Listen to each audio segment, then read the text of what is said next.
खट्टा खाने वाली चुड़ैल। रात को अचानक राधिका मौसी को किचन से कुछ गिरने की आवाज आई। उन्होंने बाहर निकल के देखा तो किचन में उन्हें कोई सफेद साड़ी में दिखा। वो चीख पड़ी, हे भगवान, आलतू जलालतू आई भला को टालतू, आलतू जलालतू आई भला को टालतू। राधिका मौसी को चीखते सुनकर श्रवण बाहर आता है भागते हुए। अरे माँ, क्या हुआ? क्या देख लिया? दादी माँ आ गई क्या सपने में? अरे बेटा, रसोड़े में देख तो कौन है? श्रवण रसोई में झांक कर देखता है और उसे कोई नहीं दिखता अंदर। अब रसोड़ी में तो कोई नहीं है माँ। कोई सफेद साड़ी में नहीं है क्या? नहीं माँ, कोई भी नहीं है। चिल्लम चिल्ली की आवाज सुनकर काजल भी वहां आ जाती है। अब क्या हो गया माँ जी? अरे बेटा, रसोड़े में एक चुड़ैल थी सफेद साड़ी में। अरे क्या कर रही थी वो अंदर? अरे बताया नहीं, कल आएगी ना तो पूछ लूंगी। चुड़ैल जी, आपका क्या प्लान है? माँ जी, रात बहुत हो गई है, आपने कोई बुरा सपना देखा होगा, चलिए सो जाइए। राधिका मौसी सोने तो चली जाती है, पर उनको रात भर नींद ही नहीं आती। वो कुछ भी उलझुल बातें सोचने लगती है। कहीं चुड़ैल की वजह से तो घर में टेंशन नहीं हो रहा, कहीं उसी की वजह से तो वो दादी नहीं बन पा रही। सुबह जब राधिका मौसी रसोड़े में छानबीन करती है तो पाती है कि नींबू का अचार गायब है। चुड़ैल नींबू का अचार ले गई, मुझे तो ठीक नहीं लग रहा कुछ। चुड़ैल को भी पता है कि जिंदगी का असली मजा तो खट्टे में ही है। राधिका मौसी झट से श्रवण को फोन कर देती है। बेटा, मुझे समस्या समझ में आ गई है, हमें एक तांत्रिक की जरूरत है। अरे क्या बोल रही हो माँ, तांत्रिक की क्या जरूरत है? आप पूजा पाठ तो कर ही रही हो ना। आलतू जलालतू मंत्र सारे फालतू जैसे कुछ मंत्र पढ़ो, चली जाएगी अपने आप चुड़ैल। अरे नहीं बेटा, कभी चुड़ैल को कम नहीं समझते। अरे तुझे पता भी नहीं चलेगा कि कभी वो छल करके काजल की जगह घर की बहू खुद बन जाएगी। क्या माँ, कुछ भी बोल रही हो? कहाँ काजल और कहाँ चुड़ैल? वैसे एक बात बताओ, काजल को अगर गाने के लिए बोल देना तो चुड़ैल काजल की आवाज सुनकर घर तो क्या, धरती लोग छोड़कर चली जाएगी। तुम ना पढ़े लिखे बच्चे हर चीज को मजाक समझते हो। तुम रहने दो, मैं खुद ही तांत्रिक को बुला लेती हूँ। अच्छा सुन, शाम को इमली लेके आना।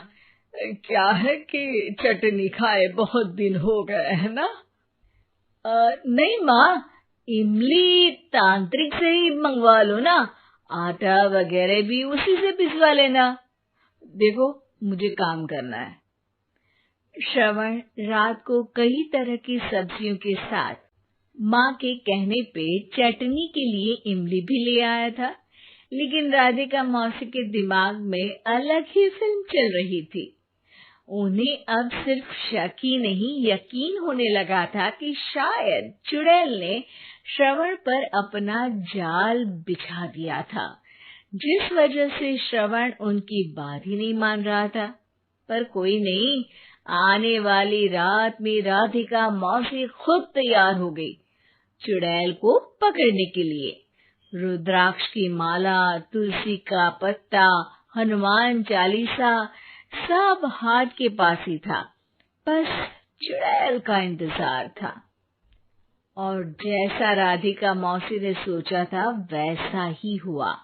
वो चुड़ैल उस रात भी आई, पर वो राधिका मौसी से तेज निकली और राधिका मौसी के उससे पकड़ने के पहले ही वो भाग खड़ी हुई। जरूर बहू पे साया है उस चुड़ैल का, तभी तो श्रवण के कमरे में गई है। और अगली सुबह राधिका मौसी पिछली रात हुए हमले में किन चीजों का नुकसान हुआ उसका हिसाब लगा रही थी। उनके खेमे से एक आम के अचार की शीशी भी गायब हो चुकी थी, और वो इमली भी जो कल श्रवण लेकर आया था। राधिका मौसी इस बारे में सोच ही रही थी कि श्रवण जल्दी से रसोड़े में आकर दवाइयों की पोटली ढूंढने लगता है। अरे बेटा, क्या हो गया? अब माँ, वो काजल की तबीयत खराब है, बहुत घबराहट हो रही है उसे। हे भगवान, मैंने पहले ही कहा था कि तांत्रिक को बुला लेते हैं, पर नहीं। अब देखो, उस चुड़ैल ने काजल को अपने वश में करना शुरू भी कर दिया है। हालांकि श्रवण भूतों में विश्वास नहीं करता था, पर अब वो भी डर जाता है और राजी हो जाता है एक तांत्रिक को बुलाने के लिए। कुछ ही घंटों में तांत्रिक आ जाते हैं और राधिका मौसी तांत्रिक जी को सब बता देती है। घोर संकट, घनघोर संकट, चुड़ैल को मारू जोर छाखट, ओम भट स्वाहा खटखा के आहा। अरे ये क्या मंत्र है? मेरे खुद के ओरिजिनल मंत्र है, कल रात को ही लिखे हैं। अच्छे लगे तो दाद चाहूंगा। एक और मंत्र सुनो। अर्ज किया है आब्राकडाब्रा, दिल्ली बम्बई आगरा, चंदा मामा सोरले सुरन मामू जारा। ये मंत्र है? अरे कोई 40 वालीसा पढ़ो ना। वक्त कम है, 40 नहीं पड़ेंगे, 20-25 में काम चलाना पड़ेगा। अलग निरंजन जाके लंदन, मुफ्त का मंजान घिस मेरे नंदन। अरे जल्दी करो तांत्रिक जी, जल्दी करो। तांत्रिक अपने उल-झलूल मंत्र पढ़ने लगता है। श्रवण को तांत्रिक पे शक होता है। वो अपने एक डॉक्टर दोस्त को कॉल कर देता है ताकि कोई अनहोनी हो तो इमरजेंसी में चीजें मैनेज हो जाए। तांत्रिक धुनी रमाता है, जिसकी वजह से कमरे में काफी धुआं हो जाता है और जिसकी वजह से बहू की घबराहट बढ़ जाती है। अब भागेगी चुड़ैल। हाँ। बहू खांसते हुए धुएं से बचने के लिए बाहर चली जाती है। अरे भाग रही है, भाग रही है। पीछे पीछे श्रवण भी जाता है। बहू एक सोफे पर बैठ जाती है। तभी डॉक्टर दोस्त आ जाते हैं और श्रवण को पानी लाने के लिए कहते हैं। थोड़े चेकअप के बाद डॉक्टर कहते हैं, मेरे हिसाब से जाप का काम पूरा हो गया है। क्या मतलब? अरे कुछ भी नहीं माँ, कोई चुड़ैल नहीं है, खुशखबरी है, अब दादी बनने वाली है। मगर वो सब अचार के डब्बे। श्रवण दोनों अचार के डब्बे अपनी माँ को दिखाता है, जो कि उनके बिस्तर के नीचे छुपे हुए थे। आपने सही बोला था माँ, वो चुड़ैल काजल ही थी जो खट्टा खा रही थी।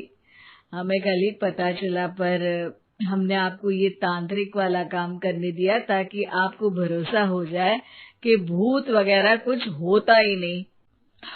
अच्छा, ये तो बड़ी खुशी की बात है। पर बेटा, मुझे एक झाड़ू तो ला दे। क्यों माँ? ये तांत्रिक का भूत उतारती हूँ मैं। अब तांत्रिक राधा मौसी के डर से घर से भाग निकलता है और राधा मौसी उसके पीछे भागती है।